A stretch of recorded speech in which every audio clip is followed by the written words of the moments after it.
Barry, in the writings of Rav Shaul, the Apostle Paul, he is speaking to people that do not believe in the resurrection. We are shown of these people, we're taught about these people in Scripture, and they're called the Sadducees, which basically it comes down to this: because they did not believe in the resurrection, they were sad. You see, you knew that coming, and so. But can you imagine how would life be different for Barry Phillips today in making decisions, in job, and everything else, if there was nothing to live for except a couple of bouquets of flowers surrounding a wooden box at the end? Without life after this life, the older you get, the more panicked you would become. I dare say that we would be living our lives in fear of death, and probably becoming more and more self-centered and selfish, I guess, in our life experience. If there's no resurrection, then Yeshua is still in the tomb, and we have no salvation. So I mean, life would be hopeless. Yeah, but it's not just, and I agree with you that we would start seeing death as, I guess, fear of the unknown. I guess this is all there is. So we may go back to those verses. Let's eat, drink, and party because tomorrow we die.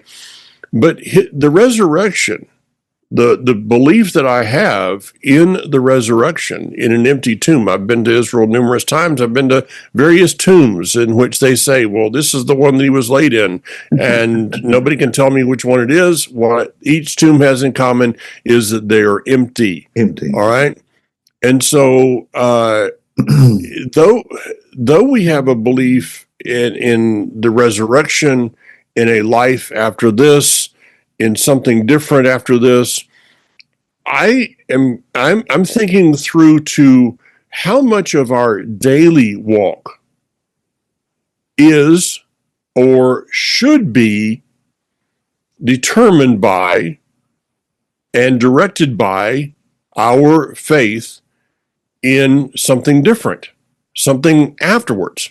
Give you an example. This is the time of year when I normally go through and do a complete detail on my vehicle, my FJ.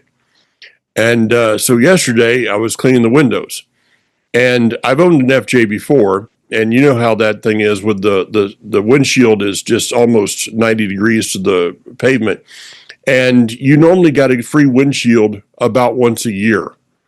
1 month that I was traveling with my old FJ, I got 3 windshields in 2 months because of rocks. If one hits it, it's gone. It's gone. Well, I'm cleaning this thing and I can't get it to the place that I want because it's got a lot of chips, little tiny, just road stuff that's gotten on there. And I've been like, I sure would like a new windshield. And I'm following trucks. I'm following dump trucks. Nothing. I can't get a rock in my windshield so the insurance company can pay for it. And I thought to myself yesterday, I could just take a little hammer and a punch, and I could punch that thing, and I could call the insurance company and get a new windshield, and come up with some cockamamie story of something. Except for the fact that there's a resurrection. Okay. Except for the fact that there's a resurrection. But it just dawned on me, Barry, that if a person has no hope, no confidence of a resurrection, of a time of giving account for our lives, of the things that we have done, both good and bad, why not? Why should I spend $500 or something on a windshield when I can just take a hammer and a little punch and get a brand new one? That doesn't make any difference. So my point of all this is here. that if we believe that Yeshua has been raised from the dead, it should not just affect the way we think about eternity, but it should affect everything that is a part of our lives as we walk to eternity. So without the resurrection, we're reduced to mere animals. Woof, woof. Yeah. You know, it was presented to us about eternity, especially in our youth, in our vacation Bible school, youth camps, etc. That from the aspect of your eternity, and there is one, is hell, Mm-hmm. and you're going to burn forever. Unless you make the right decision tonight. And you know, you're probably not going to survive the next 24 hours. Anything can happen. You can get hit in the head with a softball, you could fall down the steps, you could choke on your food. You could die any minute, and you're going to burn forever unless you make this decision and agree with us right now. Mm-hmm. And so in that high pressurized situation, nobody wants to die and be in the wrong place forever. So it's like, I just need to make sure I end up in the right spot here. Coming out of all of that mindset, and literally because of the study of the Torah, we have begun to learn the eternity that we have been in fear of is the kingdom of Yeshua on this earth that we should be excited about. Exactly. So my motivation about the effect of the resurrection is not that, you know, I escaped the burning fire. Whew. I don't know what else is going to happen. Maybe a gold street, maybe a mansion on the hillside, but man, at least I'm not going to burn. Hallelujah for the fire insurance here. But Mike, our motivation to live day to day in a righteous manner is not just to keep us from reverting back to that previous destiny. Well, I just don't want to go there, so I'm going to behave myself. We're not trying to, you know, the floor is lava and jump on the couch here. That's not what's going on. We're trying to attain to a kingdom level mindset here and now. I made this statement recently, and I don't remember whether it's at the House of David or whether it was in my prayer yesterday, that the goal is to live righteously now so that when the kingdom comes, he doesn't just zap us and fix us and suddenly we speak fluent Hebrew and know all of the commands and how to carry them out perfectly because we have just been changed, but rather that we're experiencing it now, that we are obeying his commands to the best of our understanding and ability to prepare us for kingdom life before kingdom life gets here, actually to demonstrate kingdom life to those who have no clue what it is before the kingdom ever comes to the earth. We should be already functioning kingdom-like before the kingdom comes, shouldn't we? Yeah. There are two ways to enter into the kingdom, I believe. First of all, would be as a total shock to someone's system. They're going to have to go through a detox. You know, they're going to have to go through the Easter, Christmas, pork, shellfish, bad language, all that kind of stuff. It's going to be like a detox in their life. They're going to, they're going to get the bends, the shakes, the DTs, and trying to come up with how do I talk without using bad language? And by the way, Barry, I mean, you're well aware of this. there's a lot of Messianic Hebrew roots people that their language is atrocious.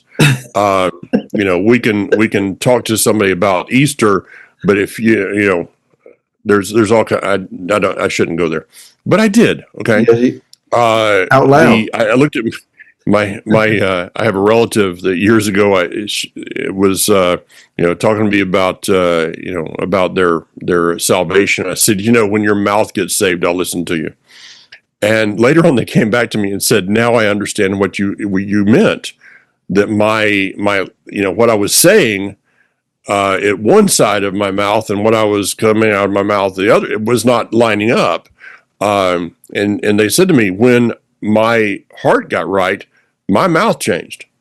Okay, so there's going to be a lot of people. I got a little rabbit trail, and that's not kosher. But there's going to be a lot of people that kind of go into DTs. Then there's going to be others, and I'd like to be part of this group, that the kingdom is like a nice, easy transition. It's like, well, yeah, this is what I was eating yesterday, so I'm just going to continue to eat it today. This is what I was celebrating last month, so I'm going to be celebrating it next month. This is the way that I was then, so and that doesn't mean that we go in, that we become this level of perfect here on this earth. We're not getting there. Surprise, surprise. But that doesn't mean we don't strive to be better than we are in his power because of his resurrection. If the same spirit that raised Messiah from the dead will quicken your mortal body, okay? I've been reading through in the County of the Omer, I'm reading through the book of Acts. It's like, whoa, these guys were filled with something.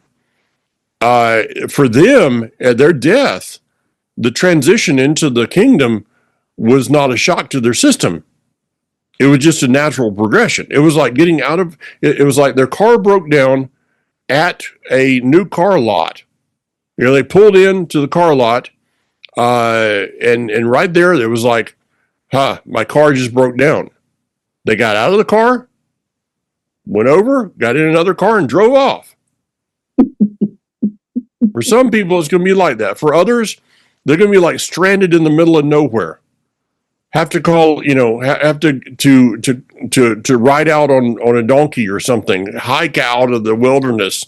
Oh, and finally get to the new car. I want to just step out of one car and into the other car. And that new one's going to be really good. It's going to have a really nice windshield. We had a 92 Lincoln Town Car that my wife loathed. It was a right color. It was gray. Looked like a battleship. Best riding car I ever had. Wonderful car. Like your couch. Oh man, it was incredible. Anyway, we were going to go look for a vehicle. We needed we needed to trade. My wife, my daughters are in that car. We're going over the Coleman Bridge, going across the York River, and it starts to overheat. I pull it in. I nurse it into the lot. We drive away in a minivan, a family van, and I'm thinking, I got it there just in time. I don't think I got much for it because of what was going on, but I was glad that I didn't have to drive that puppy home. Oh, yeah. So, but there's coming a day we're all going to overheat. Where the transmission's going to go out. The engine's going to throw a rod. Something's going to happen. Oh. How's the experience of the transition to the new body going to be? I don't know. I think it's going to be rapturous. Oh no, he had to go there.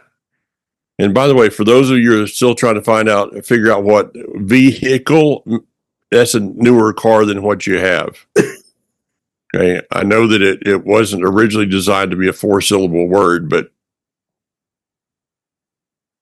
well, when you're from Grassy Creek, something comes out occasionally. There's an elongation of words so that you have time to understand what I mean. Otherwise, my intelligence will go right over your head. Okay. Yeah. Okay. Let me say it slower and louder when I'm overseas, and they'll understand English. Shalom. Okay. if we continue reading in 1 Corinthians 15, where Rasha has made this statement, he talks about that Yeshua has been raised from the dead. And I like the way the Orthodox Jewish Bible puts it. He has stood up from among the dead ones. When I read the phrase, and it just kind of, whew. It says that in doing so, he has put enemies under his feet. The power of the resurrection is to bring you into a place where your adversaries are under your feet. Resurrection life, Mike, is about no longer being susceptible to what you were previously susceptible to. Being in a complete overcomer status. Mm-hmm. But the thing is, if you compare what he's saying here with Ephesians chapter 1, where at the end of the chapter it talks about the overwhelming exertion of Yah's power to raise Yeshua from the dead, the same one that just went with his hand and flung all those stars and planets in their place, who basically sneezed and the Red Sea split in half, who by his own just wiggle of his finger can cast out demons, by just speaking, all that has come into the universe. It says that he summons his great power to raise Yeshua from the dead. He did not have to exert overwhelming strength to do so, but it's what we call headroom. You know, as a musician, you have an amplifier that has headroom in it. In your PA system, you want an amplifier that has much more power than is necessary. The theory is about 2.5 times the power necessary to power the speakers. Otherwise, if you have just enough power to power the speakers, they're going to distort. The reason they sound clean and clear is because of the excess power that is available, so the amp is not working hard. He used headroom. And why? That same power that he used to raise up Yeshua from the dead is still available and circulating and pulsating for us. We're living in spiritual anemia, and Yah is saying, I have this infusion of power to take you out of that state of being if you will just tap into it. What keeps us from tapping into it is being overwhelmed by this present life. If we begin to focus on resurrection level of living, kingdom level of living, the power to do so is already there. But if in this life only we're functioning, focused, concerned, overwhelmed, then we're going to be miserable. You said overwhelmed by this life. Is it that people are overwhelmed by this life? Or is it that they're comfortable with this life? Is it once again the leeks and the garlic? Is it we used to sit around the fire at night and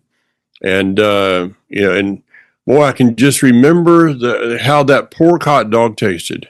And those marshmallows, I mean, these kosher things, they just don't melt the same, Barry. But, I just miss the old style pork gelatin marshmallow.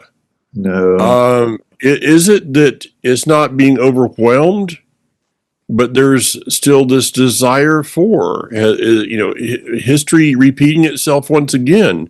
This is why the same one, Shaul, said to the Corinthians, these things are written as prefigurative historic events so that you will not make the same mistakes again. That power is available. I read this in in the book of Acts, as I'm going through, I think I'm like 6 chapters right now, that they had tasted something and they wanted more. But as long as our mouth is filled, our belly is filled to overflowing, then there gets a time that you don't want to eat. Somebody, you sit down for a dinner and you fill up on everything, and the waitress comes and said, "Did you save room for dessert?" Well, you walked in to the restaurant and you looked at that what we used to call the pie rack there, and you kind of focused in on this piece of coconut cream pie. It's like, I got to save room. That thing looks good. But then you sit down and the hamburger looks good and the fries look good and all the other stuff around. And so you fill up to the point that when you walk out, you're like, well, that doesn't look as good. Why? Because of being filled up. A mutual acquaintance of ours from years ago used to say this: apathy is not caring. Apathy is being filled with the wrong thing. Oh,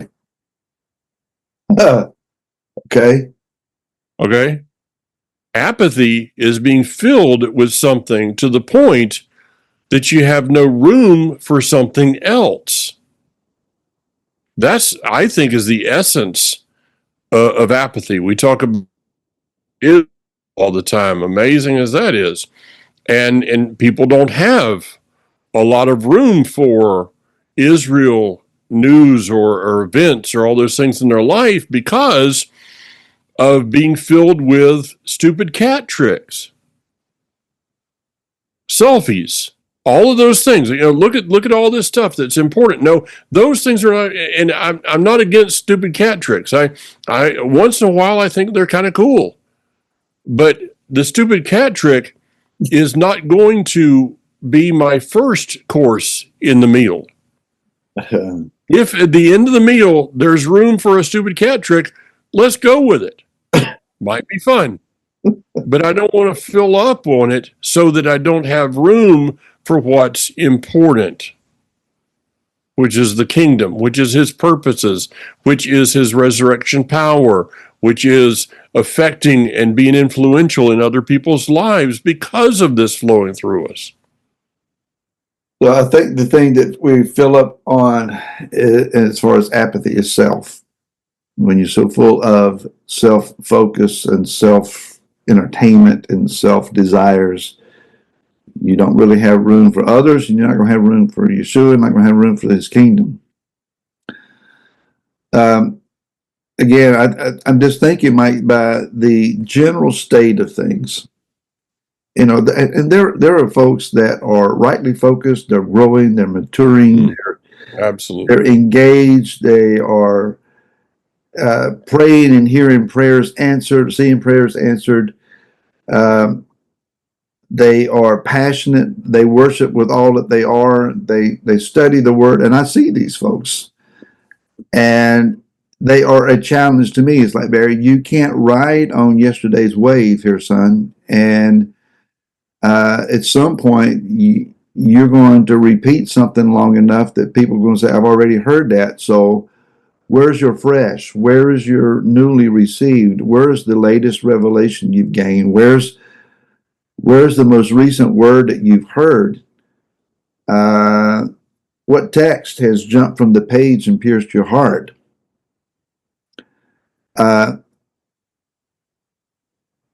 It's easy. It's easy to become apathetic, to become common every day, to enjoy life. I was in the kitchen yesterday, and I went to the refrigerator for something, and I just paused for a moment thinking, 100 years ago, it wasn't so easy. It's I saw a meme where it says that if a child was born in 1900, then before they were 20 years old, World War I had taken place, and millions had died, and then the Spanish flu came and many millions died, and then they lived through the stock market crash and the Great Depression, and then they went into World War II, and many, many more millions died. They suffered through the Korean issues, and again, millions died. Presidential assassinations, Cuban Missile Crisis, the drug culture revolution. I mean, Vietnam. that life was not a fun life. I mean, it was one No. world-shaking crisis after the other. I opened up the refrigerator. I got cold food on the inside. If I want ice, I just stick a glass inside the door and it drops out. I want to heat something up. I've got a stove that quickly ignites with the gas and I can heat it up quickly. I got an air fryer. I got tap water that's drinkable. I've got all these conveniences. I'm in a climate controlled house. It can be 100 degrees outside, but I'm comfortable inside. I got a vehicle to take me about anywhere I want to go. Life is, in lots of comparative ways, very, very convenient and comfortable and easy. I flip a switch and everything goes exactly as I want. Lights are on, air is on. If in this life only, if in this convenient and comfortable, easy life that we have, if this is all that there is, we're miserable. Everything that we have, everything that we experience in life that puts a smile on our face pales in comparison to what Yeshua brings to this earth. And if we have lost sight of that reality, that his kingdom is coming, Yeshua didn't rise from the dead just to go back to the heavenlies and stay there. He experienced life beyond the tomb so that we could experience life beyond the grave. Wow, that resurrected life is kingdom life. And it's greater than the life before. Yeshua will never taste death again. Why? He conquered it. So when he rose from the dead, he passed through walls. Mm-hmm. He had perfect power, perfect knowledge, and he shared it, imparted that to those that were around him as much as they could receive. You mentioned a while ago about in the book of Acts that they walked in something and they had this power about them. And as you read through the first sections of Acts, yes, they demonstrate this enormous capability in the spirit of healing people. Thousands are joining them, and they are overwhelming with wisdom those who have esteemed knowledge and wisdom among themselves. They shake governments, they raise the dead, and then problems show up. Mm-hmm. And the problems are not really persecution so much from the outside as grumblings on the inside. Personality issues on the inside. Yep. So are we going to be consumed with those things, or are we going to seek his face? Father, turn the power back on.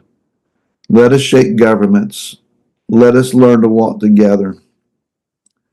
Let us be prepared that when the kingdom comes, we're ready to step into it. That we don't have to be zapped all the way out of our beings, that we are ready for the transformation. Mm-hmm. You know, when I've shared this before, when my dad was in short time before he passed, he was already transitioning. Mm-hmm. My dad evidently knew something was happening in our last day together or so. There were certain things that he shared with me that in retrospect, I look back and I thought he was giving me his last wisdom and his last insights, knowing that he was not long for this world. Yeah. Mom thought he was come in and ask, who you talking to? He said, I'm praying. But she said, no, he was having conversations. Dad was already seeing beyond what was happening. He was transitioning, and I know of other people, they have done the same thing. Yeah. Mike, we shouldn't have to wait until our deathbed. We're Yeah. we're not walking in what we're capable of walking in, and I point my fingers at me bigger than anybody else. Well, I can go a number of places. We're about out of time, though. Well, let me bring out you mentioned that Yeshua had life past the tomb, so we can have life past the grave. One of the teachings that Dr. Miles Monroe used to do was about if you want to succeed in something in life, surround yourself by people who have succeeded at that. Yeah. So if you want to be a successful at running track, you don't hang out with me because I have nothing. I have nothing to give you. You hang out with people who have broken records.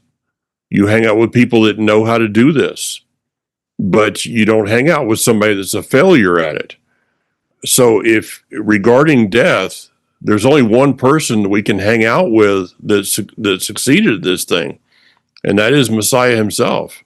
Amen. So he is going to teach us how to overcome that moment in time and prepare us for that moment even now. The other thing is you're mentioning about all the niceties we have of life today. A friend of mine said this on this past Shabbat, and he had the complete quote. I don't have the complete quote here, but easy times make weak men. True.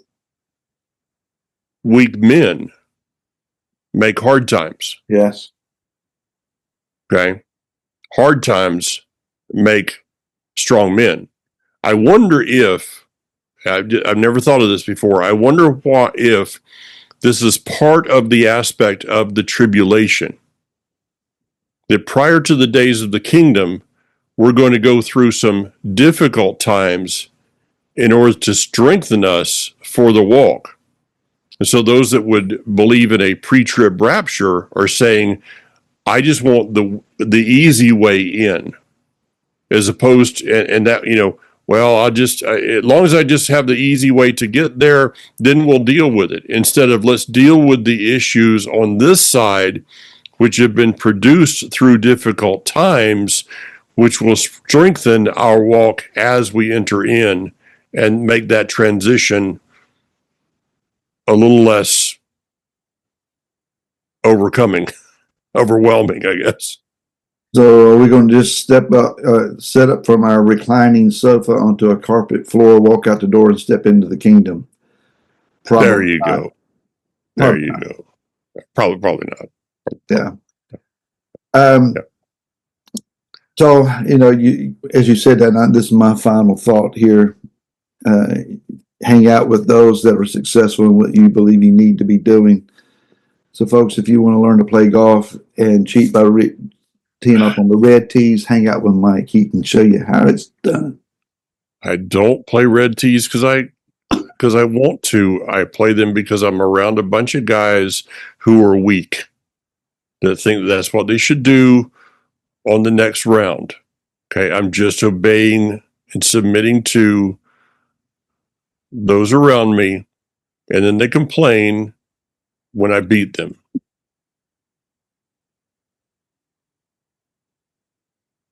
So, Mike, appreciate your prayers and your interventions for him in the spirit. And and we will not be here next week because Barry will be practicing his English in Grassy Creek. Yes. And I will be practicing my golf with my grandson in Colorado. Oh. So there you go. There you go. Yes, we are headed to back home to Mom's to spend a week with her, and I appreciate your prayers on her behalf. Yeah, Mom's in need of some prayers, so we're going to help. Thanks for watching. Thanks for sharing in your social media. Thank you for your comments. Thank you for your prayers and your support. And we hope to see you in 2 weeks. You got it. All right. See you later, Mike.